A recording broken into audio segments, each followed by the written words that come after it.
Welcome to Healing Generations, a podcast creating a dialogue uplifting the importance of healing, strengthening, and supporting our communities, and that addresses the disparities and inequities in communities of color. Healing Generations is brought to you by the Healing Generations Institute, a collaborative initiative of the National Comadres Network and the Brotherhood of Elders. Be sure to subscribe to stay up to date on our new releases. Welcome. We just want to welcome everyone today. This is the National Comadres Network podcast, and we're excited that you're joining us today. I know you can be doing a lot of other things, but you're choosing to join us today to hear another inspirational story, and so we're grateful that you are joining us today. This is Deborah Louise Camarillo, and I'm coming to you from Ohlone territory up in the Bay Area of San Francisco. Beautiful day today. Papa Sol is out there shining, getting all my plants all excited, growing, and just a beautiful day here in the neighborhood. Comadre, how are you doing over there down in L.A.? Oh, I'm glad you're having a good day, comadre. I know you don't always get that beautiful sunshine in the Bay over there. I'm kind of spoiled over here. Actually doing good. I'm just embracing the springtime, trying to focus on what I want to water, if you will, embracing all the blessings and especially the light. You know, I love the donatiu, that beautiful Papa Sol up there. Anytime I can wake up to that beautiful light, it's just always such a blessing. I can't complain, just really feeling grateful for, now you're talking about your plants, my avocado tree in the back.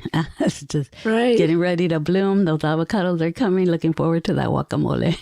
Yeah, for sure.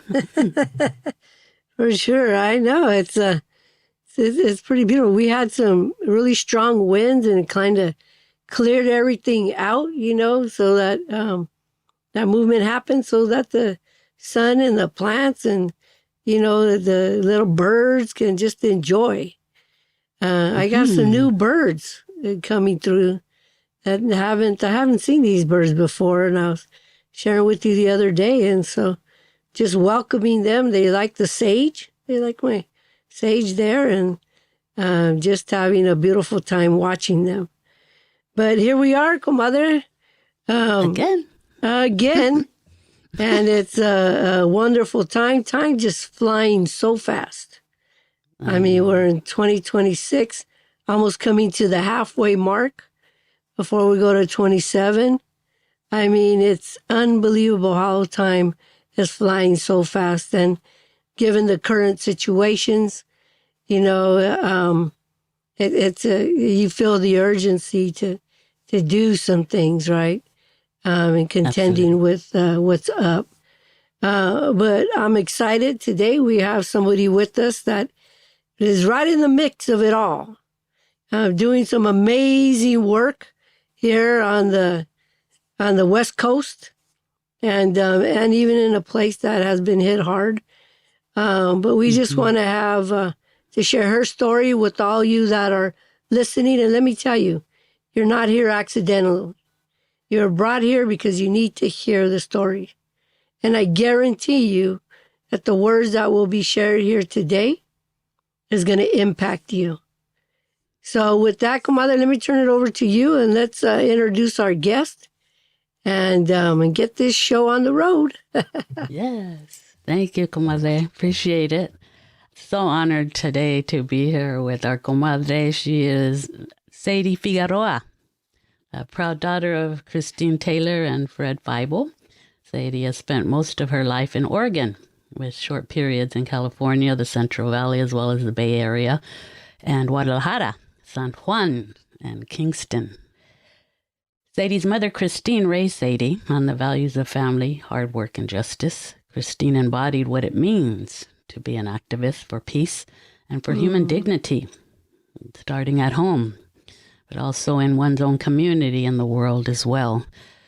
Sadie is a Deputy Director of Programs for the Latino Network in Portland, Oregon. She graduated from Portland State University in 1998 with bachelor's degrees in International Studies and Spanish, certificates in Women's Studies, Latin American Studies, and Chicano Studies, as well as graduate coursework in education.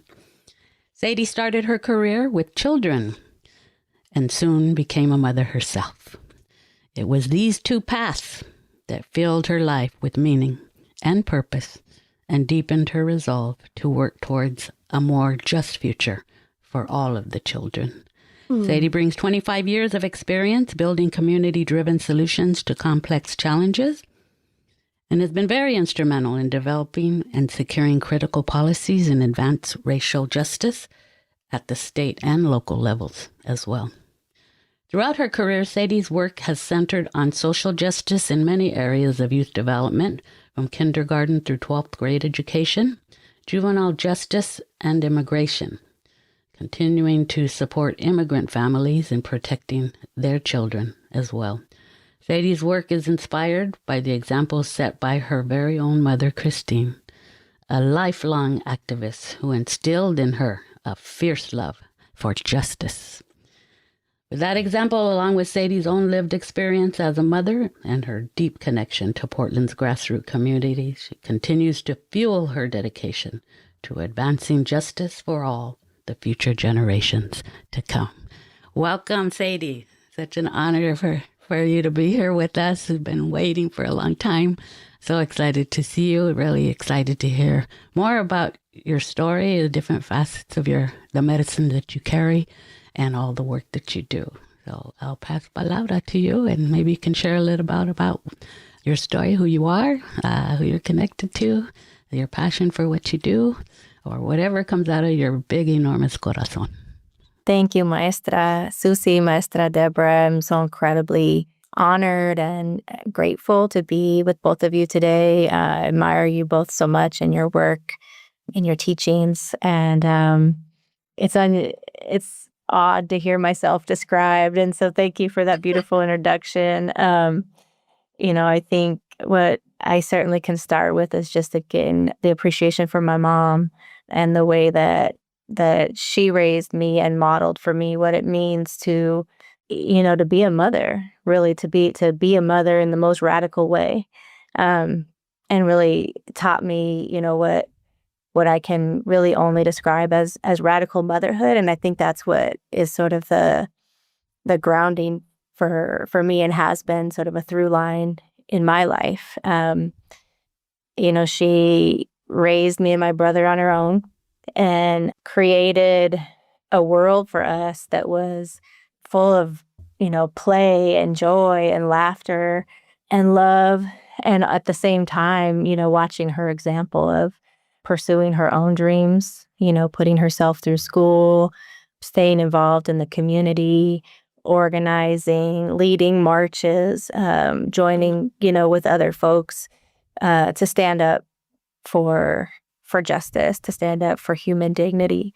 Mm-hmm. And, that was such a part of the sort of unspoken, when you're a kid, it's like what you're around is just what is, right? And it's what you absorb. And it was so much of what I absorbed from her was just the way that you move through the world in a good way, that you move through the world in solidarity, that you move through the world with love. And as a kid, I had no idea what a gift that was that she was giving to me. And as I get older, it becomes more and more clear to me how special that experience was and what she modeled for me. And as I reflect on, my own journey as a mother and how that intersects with the work that I do, and how that is informed by the mothering that I received and continue to receive. I still, talk to her almost every day and receive her wisdom every day. There's no more powerful work than the work that we do as mothers to raise the next generation in a way that we're raising a generation that's conscious, a generation that is sure of themselves, that is authentic, that honors themselves. And in that way, really raising the next generation of our movement, the next generation of activists in so many different ways, right? It doesn't always have to be in the streets. It doesn't always have to be activism in that way, but in the way that we treat each other, in the way that we care for the earth, in the way that we create and share with one another. Thank you. Thank you so much. Yeah. Well, it's very interesting because, nothing's coincidental. And for me, it's been a week of motherhood conversations, and I think sometimes that we tend not to embrace what that means.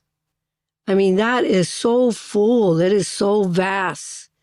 I mean, we sit on our Mother Earth, right? So if it wasn't for our Mother Earth, we wouldn't even be here.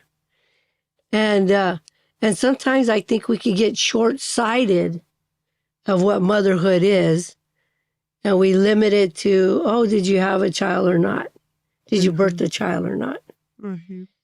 And then it's less significant if you adopted a child or if you fostered it, somehow the way that the society places value on motherhood really doesn't value motherhood in the vastness that it contains, and the many shades of it. And I know indigenously, as people would come, they would just adapt other people, and there was no, we have to qualify you by the blood count, which this society tends to do, right? Or that mentality. And with that being said, I'm just kind of curious, how do you see your motherhood played out in the work that you do? You direct a beautiful organization. Me and Maestra have had the privilege to be with you and to be with your folks. And wow, you can feel the love when you're there, and absolutely. the intention and the embracing as you come, that one would be familiar with as a mother's embrace. I could say that, So I'm kind of curious, how did you weave that in, or how is that for you? Yeah, thank you, Maestra. As I, have continued to reflect on what motherhood means to me, and radical motherhood and mother's love and all of those ideas, I think like so many things, it's my own understanding of that evolves, right? And it starts with my own experience and my own experience of how my mother, raised me, loves me, and how I've experienced motherhood with my children. And yet I know, as you said, there's so many ways that mothering is in our lives, right? And it's not always biological. I'm blessed that for me, my biological mom is also my mothering mom, right? And I know for some of us, that's not the case. For some of us, it's other mother figures in our lives. And some of us mother children that we didn't bear, we didn't birth, right? And so I've come to expand my understanding of mothering and of a mother's love and what that means and how much we need that in our lives. Each of us need that nurturing, that care, that unconditional love. To me, that mothering love is exactly that, right? It's that I see you, I love you, you're part of me, we belong together. I fight for you, and we all need that. And I think, and thinking about how that shows up in the community work that we do, in the early days of the organization, most, if not all of us, were mothers. And the earliest folks before I arrived in the organization, many were mothers. And so I think there's that energy, that feminine energy, that mothering love carried into sort of the birth of the organization and the growth of the organization over time. And then also the way that we think about building programs, the way we think about building teams, the way we think about caring for each other and bringing that love into, of course, the work we do with children, and the work we do with young people, but also the work with one another as colleagues, as teammates, as leaders. We really do try to reflect on what it means to lead with love. And what does that feel like? And how does that show up? And how does that show up when things are really hard? Like right now, you alluded to that, Maestra. Deb, we collectively are in a really hard time, where basic human dignity is just being trampled, right? And people's rights are being trampled. And, one of my comadres here talks so much about, how do we continue to stand up and fight and protect and not let our own hearts be hardened in this time? Like, how do we maintain that softness, that openness in our own hearts while we have to sort of steel ourselves against this onslaught that's facing the community? Well, we can feel it when we had the privilege to visit the Latino Network. Beautiful program. There's definitely that motherly love, embrace, cariño feeling. Not just when you walk into the space, but just for me personally, with each and every one of your employees that I had the privilege to interact with, it's so deeply felt like they are not there just for a check. They are not there just for a job. It's not just a job. It's a sincere, it almost feels like a devotion, a devotion, a calling. They know why they're there. They know what they need to do. But I know it's also hard when reality hits. Even though the whole organization just exudes so much love and joy, and it was so obvious that healing, love, and joy were actually very intentional in the spaces and the programs that you hold there for the family, the parents, as well as the children. Even making a program, one day a week of a joy. Come and let's be in joy. Like I never saw that before. I've always wanted to do something like that, but I never saw it, actually being manifested in that way where it's intentional, like Wednesday nights or whatever night that was. Let's come in and be in joy together. And we forget that. We forget about joy. We forget, we're so much in the work, so much in our head.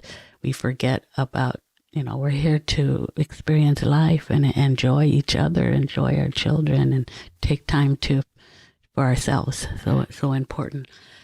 I'm just wondering how you've been able to maintain that with all of the ICE situation. I know it's just running rampant here in Los Angeles and so many different areas. I see it every day. Over here, but I'm just wondering what you can share that has been helpful for you in the position that you hold for the community, for your organization, but even for your employees. How have you been able to keep them focused and like I said, intentional and devoted with all the chaos that's going on and the reality of this time? Yeah. Like so many of us, we knew this was coming, right? After the election, we knew what we were heading towards.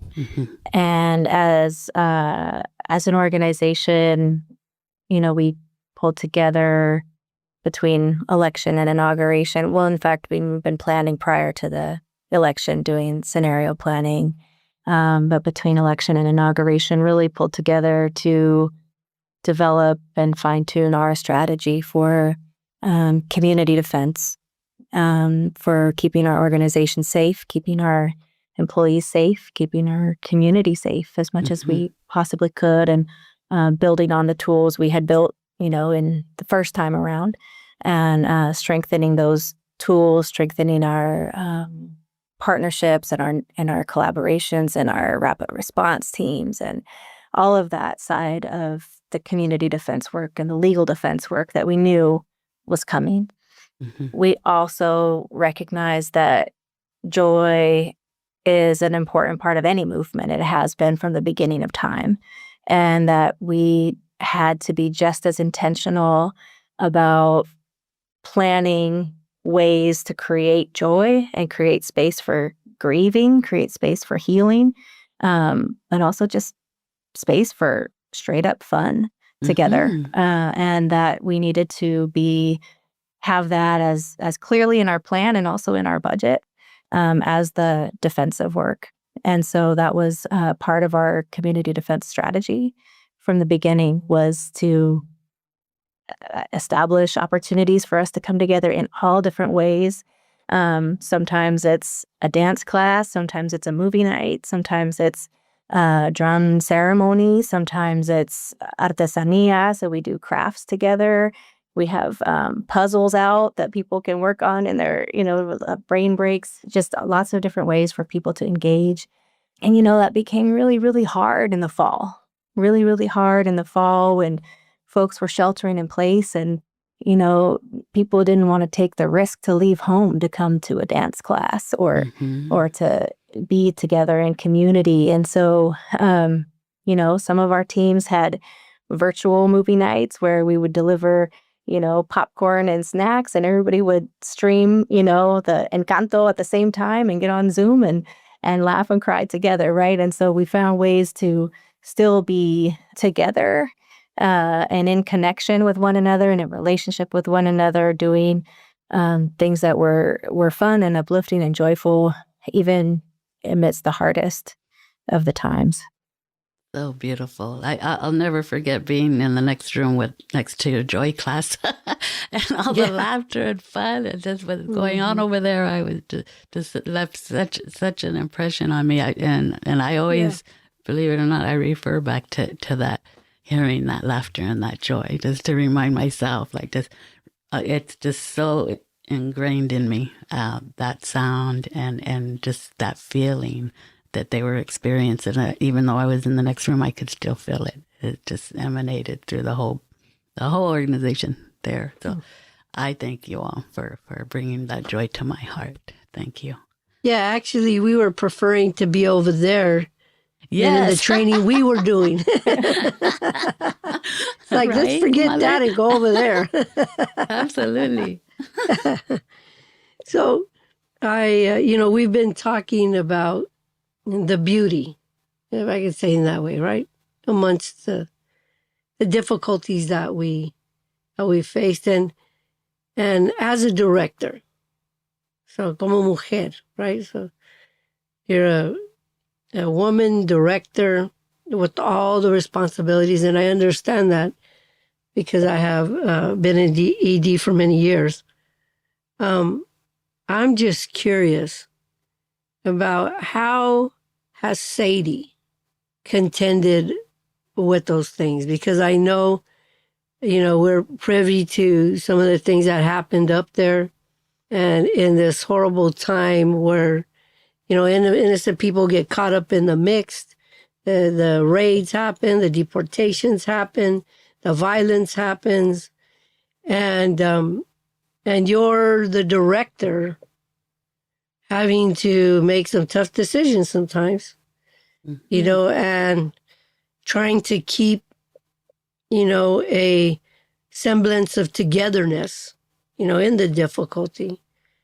I'm just wondering about Sadie. What do you do with all of that? As you mentioned, the grief part and the grieving and having to carry that load, how has that been for you? And really, how have you managed that or continued to manage that? That's such a good question, Maestra.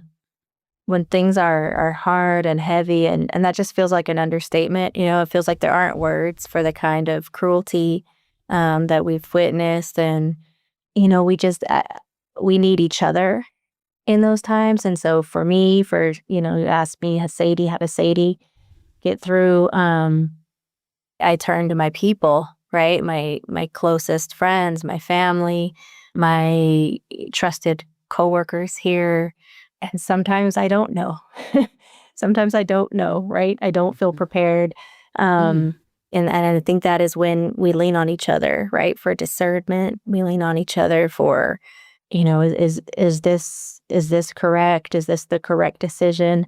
I can share an example of, a day in October where things were escalating really quickly in our area, and had a gut feeling that it was time for folks to go home for the day, based on just the level of activity surrounding us, and so I called a trusted colleague, and immediately, she said, yes, we need to go home, and so I think it's those moments where you have someone you can trust implicitly, who you can check your gut with, because we know so much, right? We know so much if we can just pause and be in touch and in tune.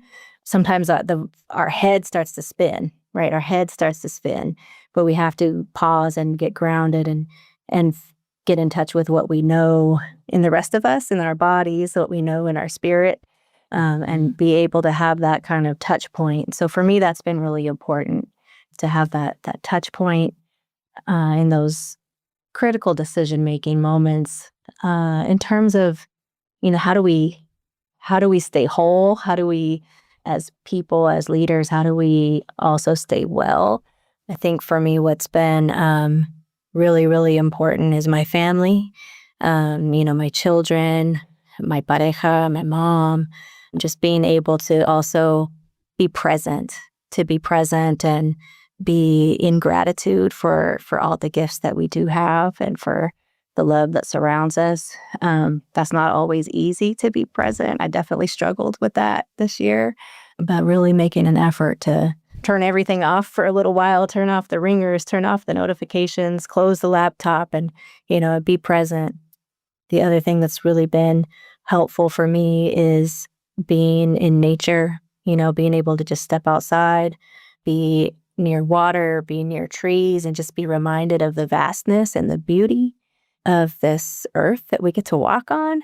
And, if you just pause for a minute in front of water, or you pause for a minute in a edge of a forest, there's so much complexity, and there's so much vastness of life, and so much power that is so much greater than any of us, that helps to kind of keep my body regulated. It helps to keep my energy regulated. But it's been definitely one of the more challenging, if not most challenging, years, just as a human, right? To navigate this level of cruelty, and then also being in this work and feeling like we don't have all the answers, right? And that it's we can't control, we can't stop the hate, the violence, the terror that comes toward us. But what we can do is, love one another, and we can organize, we can prepare, we can protect, and we can have each other's back, and we can lean on one another. And I think that's what's been getting me through.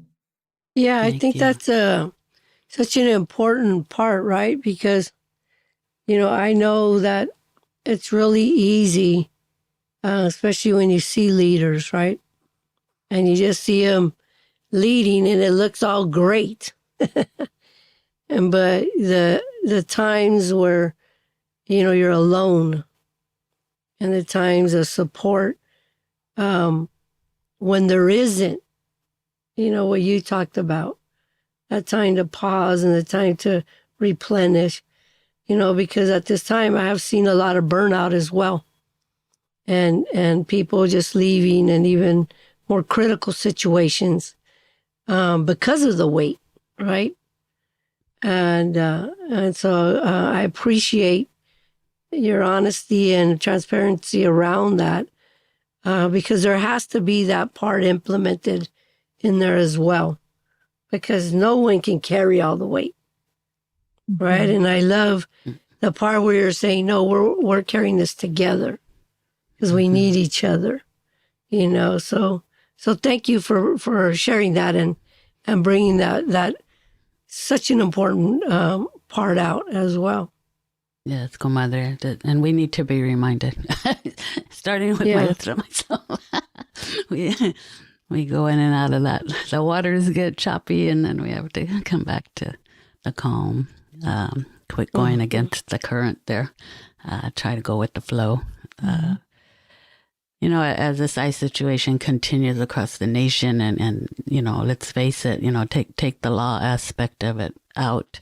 There's still so many people being traumatized, so many children being, it's just the reality, being so impacted, trying to work through that, being separated from your family, from your children, just all of it, the whole picture there. I'm wondering if there's some medicine that you could share with us that the nation needs to hear, really, each and every one of us, that you feel you have done as an organization for your community, for your parents, for your children, that has been helpful. Maybe the things that they say, thank you to the Latino Network, because I couldn't have did it without you guys, is there something that we can learn from the things that have helped to bring some healing to your community, to these families in such a crisis, such chaos, such destruction, that we can learn, try to integrate in our own community? I know there's not all the answers because every community is different, but is there something that like consistently from foundational values or pieces there that even if we could just hold this much of space for them, that it's been helpful and life-saving? Yeah, definitely we've heard, I think, consistently from families in all different programs, how important it is to have someone in your corner, to know that you're not walking through this alone. And so just that acompañamiento, sometimes we don't have the answers either, but we'll sit with you. We'll sit with you and we will think through together. And so that person to bear witness and to sit alongside you while you're facing, the worst thing a parent can fear, right? Being separated from our children. So what we've done in Latino Network is, in partnership with our legal partners, is develop a packet, a guide for families to prepare for the care for their children. And so our staff sit alongside, moms and dads and think about who do you trust? Who can care for your child if the worst happens? And what does your child need? What is the care that your child needs? And there's a guide to help think through all of those things, a guide to help figure out how to get all the documents in place that you need for your child and how to have the legal permission for someone else to care for them, should there be a separation. And often, we find that the anxiety that we all feel in the fear of imagining that separation is one of the worst feelings you can have as a parent. And while it's not a conversation any of us want to have, having a plan takes the edge off. It doesn't make it go away. It doesn't take the fear away, but it takes the edge off. Because at least okay, my comadre, my neighbor, my daughter's friend's mom has everything she needs to make sure my daughter's cared for, right? She has all the information to be able to fly with my daughter to reunite us if that's the case. And so we walk through all of those scenarios with families, and give them the guidance to really take back that agency and I will develop a plan. I'm not going to leave it to whatever may happen if there's not a plan in place. I know we've been talking about the realness, of what has been happening up there in Portland, Oregon. But, you mentioned about joy. And I love joy. I love to laugh. I love jokes and funny things. And, That's for sure. And, and I know sometimes, funny things happen. In the midst of the madness, funny things happen, right?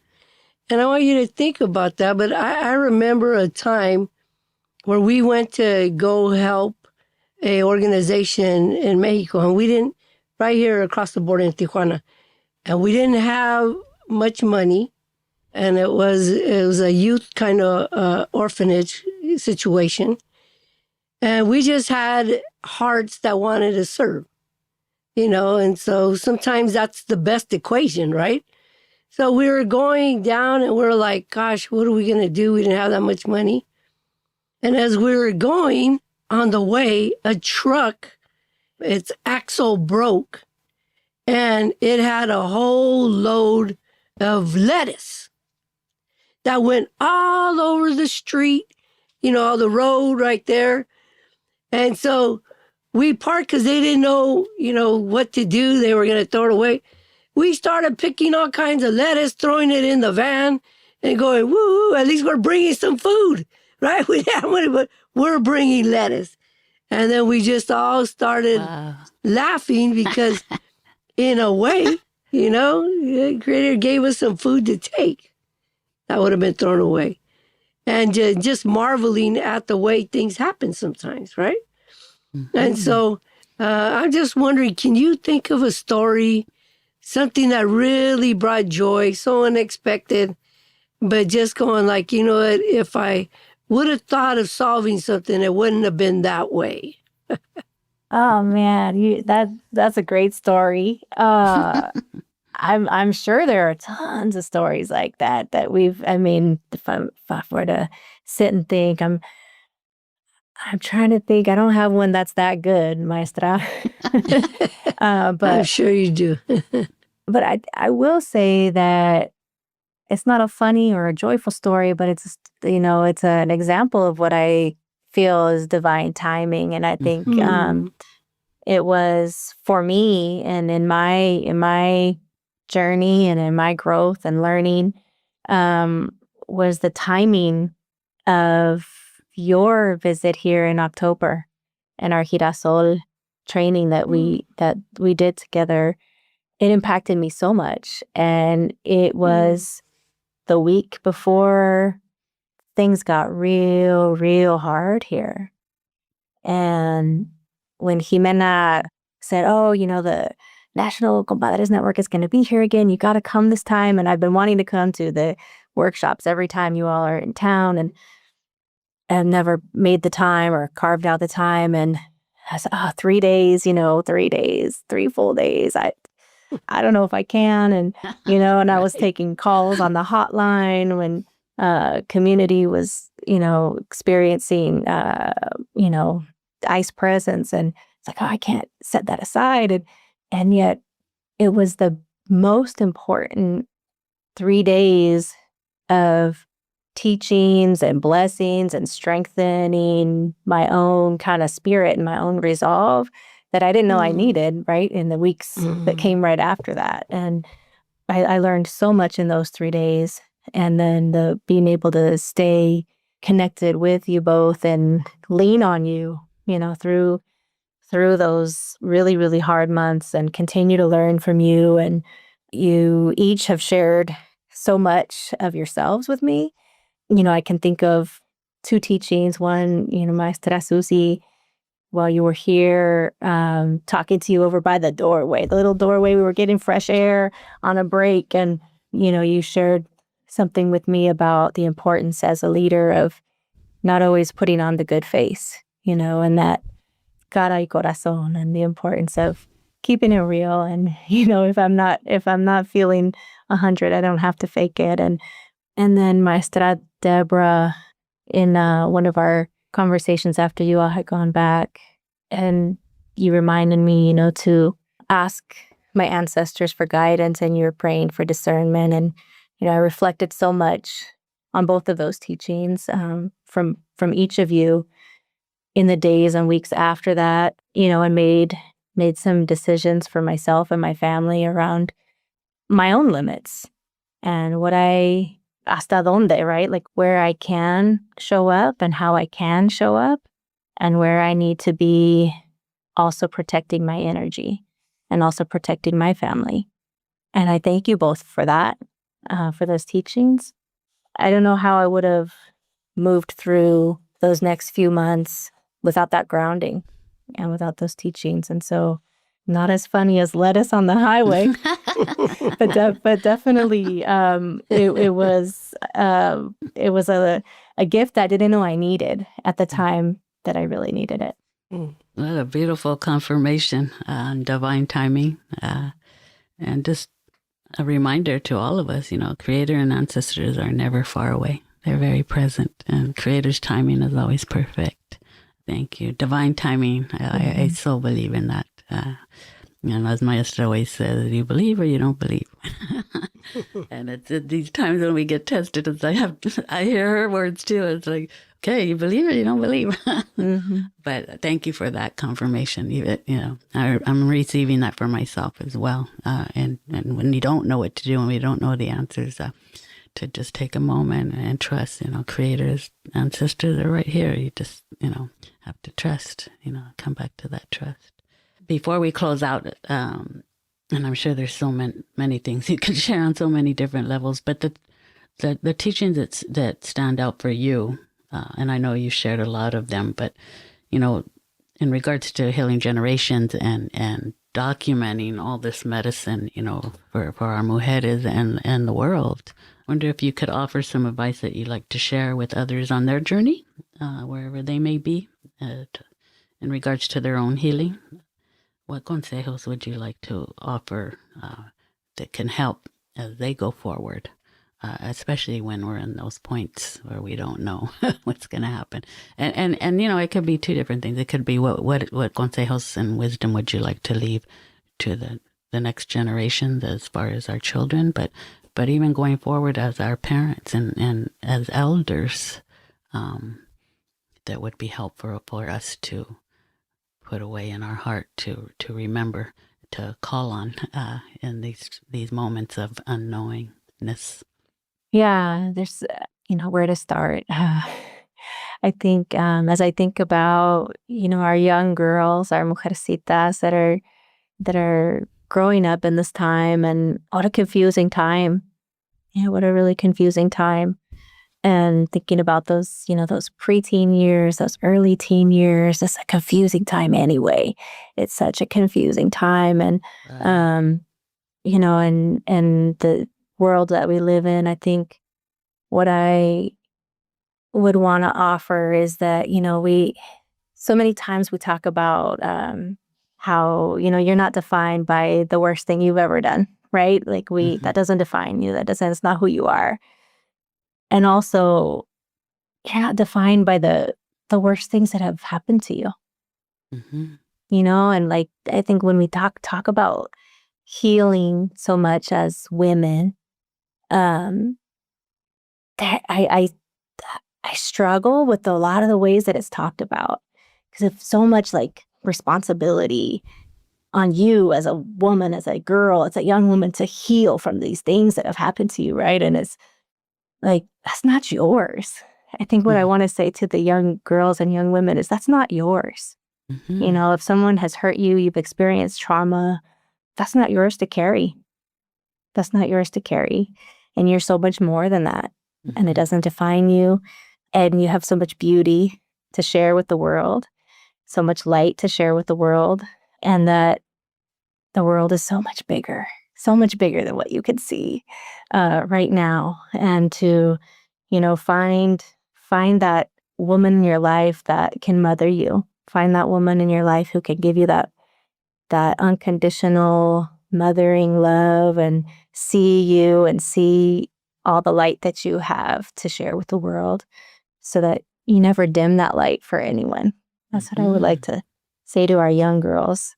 And to the parents, I think, I get emotional and I think about when I talk with parents, because it's so personal for me, to also remember that, just because like you birthed a child, or you adopted a child, or you're raising a child, you didn't automatically get all your needs met and become a emotionally regulated person, right? We still have our challenges and our things to work through, and you don't have to be perfect, but just to show up and let that child know how sacred they are and how perfectly they were created, I think as parents, if there's anything we could do for our children, it's that. It's to see them, accept them as in their wholeness, to love them in the way that we know how, and to show them the world and let them know that they belong here, that we will protect them, that we will believe in them, and that they are sacred, and that they are sacred. Thank you. I know that there's women listening right now, and they're going, "Wow, this is an incredible story."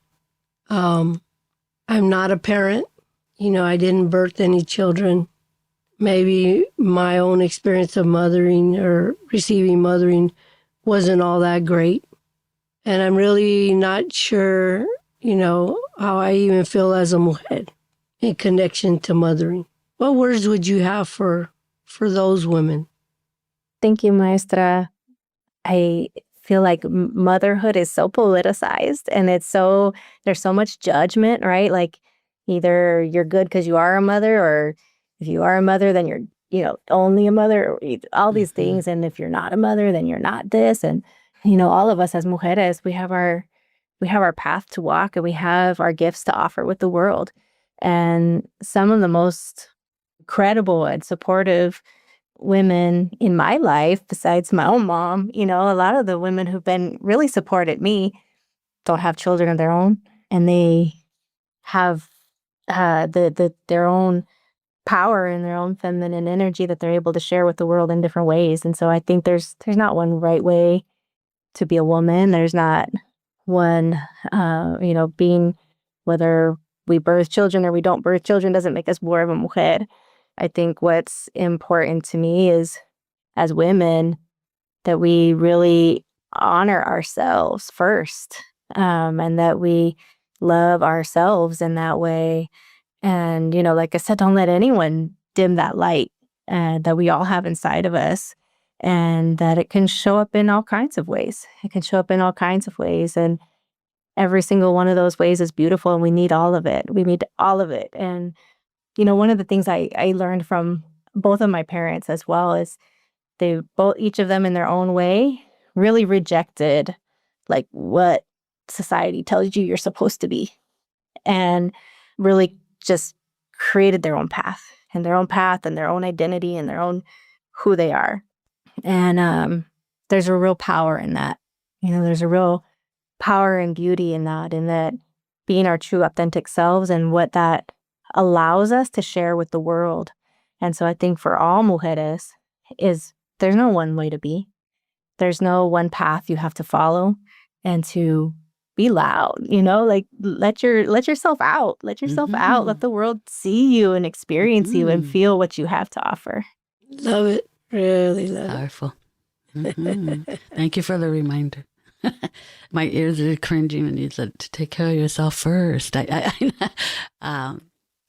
a daily intention. I have to intentionally, like, even put in my calendar book what have I done to receive myself, first. But I know, but just from so many years of before even being on my healing path, to hear those words is unheard of. Like, what do you mean me first?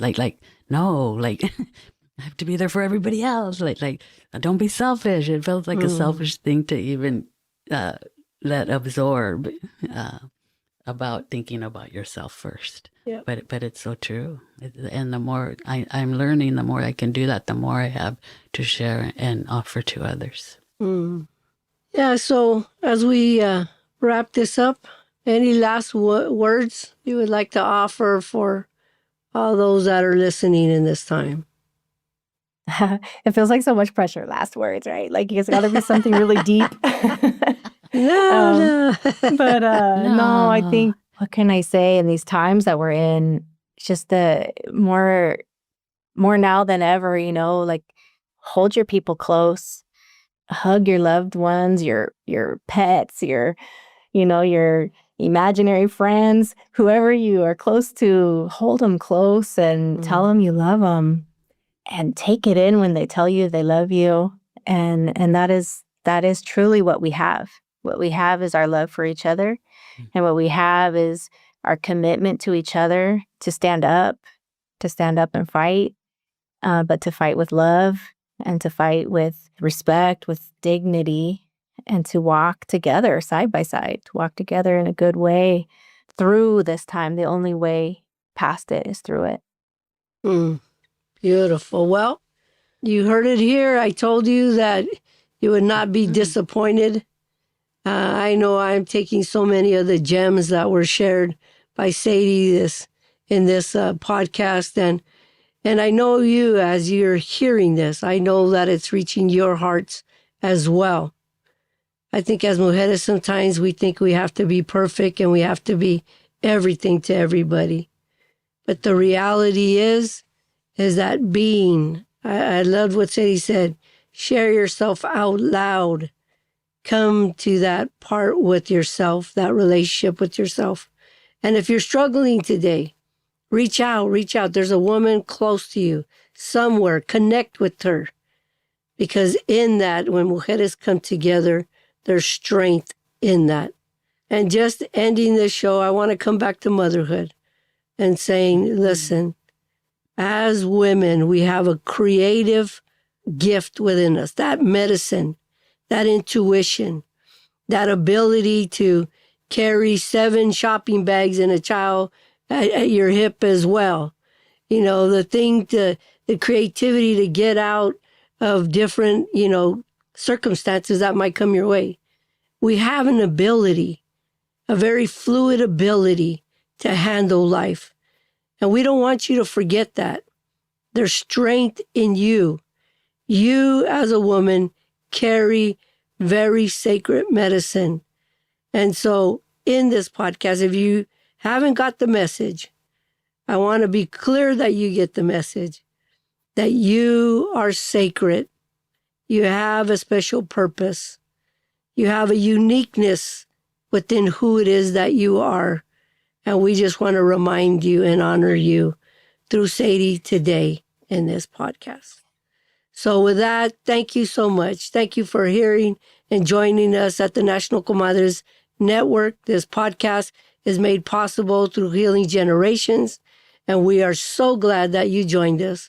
Thank you for your motherly love today, Sadie, and just reminding us all the children belong to us. We can mother all the children that Creator puts in our path, and just be that light, be that love consistently is what they need. Thank you for having me, Maestra Susie, Maestra Deborah, and such an honor, such a blessing to be with you today in honor of all the mujercitas, all the mothers, and all of the children and the future generations to come. Thank you. And with that, we'll say bendiciones. Bendiciones. Adelante. Bendiciones.